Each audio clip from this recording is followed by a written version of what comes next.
Au nom du Père, du Fils et du Saint-Esprit. Amen. La paix de Jésus soit dans votre maison. J'espère que vous allez bien, que vous êtes dans la paix et la joie de Jésus. Alléluia.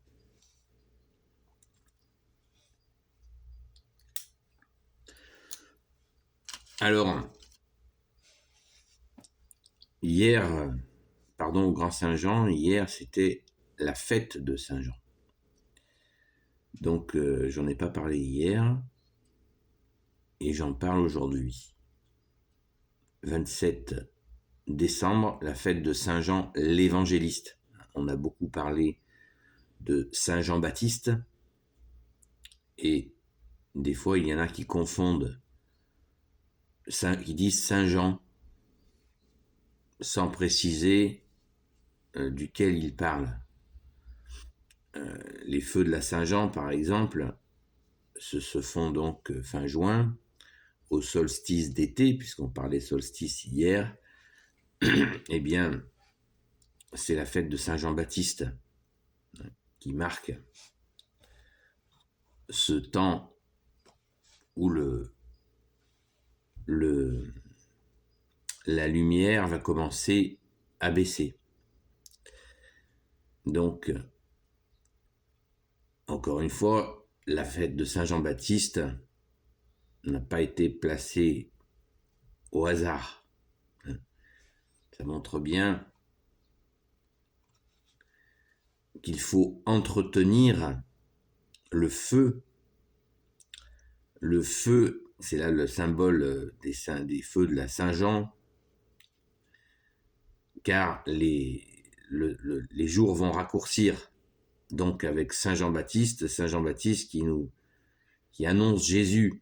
Donc on entretient le feu d'amour que tu es Jésus avec ton Père et l'Esprit Saint. Donc les traditions païennes faisaient des feux à cette période-là. Eh bien, l'Église en a fait la fête de la Saint-Jean, de Saint Jean-Baptiste. Là, hier, c'est la fête de Saint Jean l'Évangéliste, que l'on appelle aussi le disciple que Jésus aimait. Alors, certains se méprennent parce que nous avons un esprit égalitariste, ce qui n'est pas du tout la sagesse de Dieu, que tu es Jésus avec ton Père et l'Esprit Saint. Dieu est juste, il est la justice, Jésus tu es la justice, et il n'est pas égalitariste. Il nous aime chacun à notre façon. Saint Jean, c'était très particulier puisqu'il était le plus jeune des apôtres. Donc Saint Jean-Baptiste, Saint Jean l'Évangéliste, était le plus jeune et on le représente souvent la tête posée sur le cœur de Jésus, dont on dit qu'il était le plus proche des apôtres de Jésus, tout simplement parce qu'il était le plus jeune. Et d'ailleurs, Jésus avait bien précisé que pas un de ses cheveux, personne ne touchera un de ses cheveux, et c'est le seul apôtre qui n'a pas été supplicié. Tous les apôtres ont été martyrisés, sauf Saint Jean qui est mort de sa belle mort. La tradition dit vers les 80 ans, quelque chose comme ça. Donc il a eu le temps d'écrire l'évangile selon Saint Jean et d'écrire la fameuse Apocalypse. Ça, vous le savez certainement. Nous savons aussi qu'il a vécu avec la très sainte Vierge Marie, puisque Jésus, à son dernier souffle, sur la croix, a dit à Saint Jean, de prendre sa mère, notre mère Marie, avec lui, ce qui symboliquement veut dire que Jésus confie sa mère à l'humanité entière. Et Saint Jean a vécu avec la très sainte Vierge Marie un temps que je ne connais pas, mais un temps certain. Il est dit dans la tradition qu'il lui a fabriqué une maison. Et cette maison est toujours visible du côté de la Turquie actuelle, qui à l'époque était bien différente de celle d'aujourd'hui. Donc, Saint Jean l'évangéliste, on le connaît et on ne le connaît pas. On le connaît au sens, comme je viens de vous le dire, de sa proximité avec Jésus, et c'en est très touchant. Quand Jésus est ressuscité, Sainte Marie-Madeleine a annoncé aux apôtres que Jésus n'était plus au tombeau, et ils sont venus en courant, nous dit la Sainte Écriture. Je vous les ai déjà lus dans les évangiles, c'est clairement dit.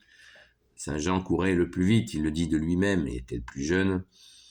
Mais qu'est-ce que ça veut dire courir plus vite? Bon, voilà, il avait un enthousiasme pour Jésus. N'oublions pas qu'il était avec Sainte Marie-Madeleine et notre Mère Marie, la très Sainte Vierge Marie. Il était resté au pied de la croix, comme je viens de vous le préciser.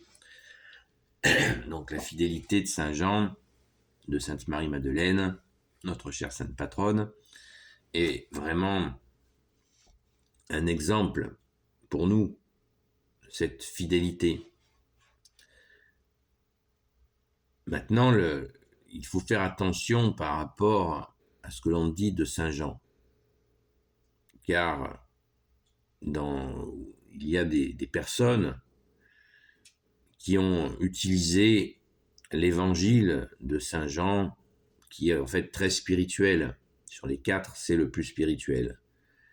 Et qui en ont fait un évangile hors l'Église, ce qui est totalement absurde. Ça n'a pas de sens. C'est pas parce que l'évangile de Saint Jean est très spirituel, puisqu'il avait déjà cette fougue, et aussi ce style littéraire vraiment très particulier, mais de déclarer que Saint Jean est hors l'Église catholique, que l'évangile de Saint Jean, tellement spirituel qu'on peut le concevoir en dehors de l'Église, n'a pas de sens. Bien évidemment, c'est encore une ruse de l'ennemi pour diviser. Diable veut dire diviseur, vous le savez. Donc, quand nous lisons Saint Jean, beaucoup l'ont lu, moi je l'ai lu quasiment d'un trait, et c'est tout à fait particulier. L'écriture de Saint Jean est tout à fait particulière. Et elle est riche. Les 3 autres évangélistes le sont aussi. Mais chacun a son style particulier. Donc ne nous faisons pas piéger. Saint Jean, comme je viens de vous le dire, quand ils ont couru au tombeau, couraient ensemble avec Saint Pierre. L'église de Saint Jean, par exemple, n'existe pas. Certains prétendent qu'il y a une église de Saint Jean l'évangéliste. Elle n'existe pas, c'est une illusion. Saint Jean et Saint Pierre, dans les Actes des Apôtres, j'ai fait une vidéo sur le sujet, eh bien, ils sont partis ensemble. Jésus les a envoyés ensemble, Saint Pierre et Saint Jean. Donc, une soi-disant rivalité qui aurait existé entre Saint Jean et Saint Pierre, c'est encore des bêtises, pour ne pas dire autre chose.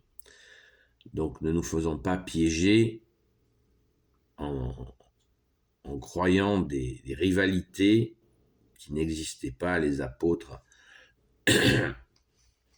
s'entendaient très bien dans leur mission.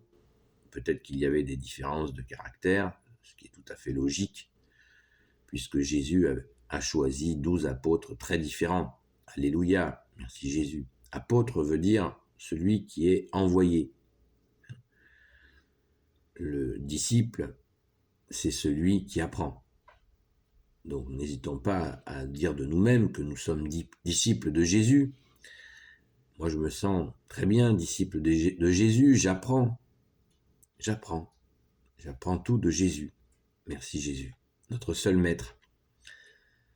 Donc, ne faisons pas de Saint Jean un maître auprès du maître. Ça n'a pas de sens. Voilà. Vous pouvez rencontrer, je vous mets en garde, très sérieusement, donc, sur des compréhensions de Saint Jean l'évangéliste qui pourraient vous dire que voilà, il n'y a pas besoin de l'Église. Ça, c'est une hérésie, c'est du mensonge et c'est de nature à nous perdre. Jésus a dit que son Église, les portes de l'enfer ne prévaudront pas sur son Église. Donc, tous les apôtres sont bien sûr en phase avec la Sainte Église catholique apostolique, puisque justement, apostolique, qui veut dire l'Église des apôtres. Amen. Donc, bonne fête Saint-Jean, avec un petit peu de retard, pardon Saint-Jean. Merci pour le travail énorme fait, notamment sur l'Apocalypse. J'ai fait de nombreuses vidéos sur le sujet, n'hésitez pas à les regarder. Béni soit le Père, le Fils et le Saint-Esprit. Amen. Ô Jésus, toi qui peux tout et qui portes tout, je te confie toutes celles et ceux qui regarderont cette vidéo, ainsi que leurs proches selon ta sainte volonté, ô Jésus. Sainte Marie, Reine des cieux, toi l'Immaculée Conception, toi qui écrases le serpent, toi qui as la lune sous tes pas, toi notre Mère, Notre-Dame. Saint Joseph, toi le juste et le saint, toi le sage, toi la terreur des démons, toi le saint gardien de la Sainte Église catholique apostolique. Sainte Marie-Madeleine, notre chère sainte patronne, et vous tous les saints et saintes amis de Jésus. Bonne fête, grand Saint-Jean. Saint Michel Archange qui est comme Dieu, Saint Gabriel Archange, Saint Raphaël Archange et tes anges guérisseurs, et vous tous les anges qui servez Jésus, je vous confie toutes celles et ceux qui regarderont cette vidéo, ainsi que leurs proches, selon ta sainte volonté, ô Jésus. La paix de Jésus soit dans votre maison, et je vous dis à très vite, et je vous mettrai dans les descriptions une vidéo ou deux concernant Saint Jean, notamment celle qui me paraît la plus importante, c'est de dire que l'Église de Saint Jean n'existe pas. Merci Jésus, toi qui es la lumière. Amen.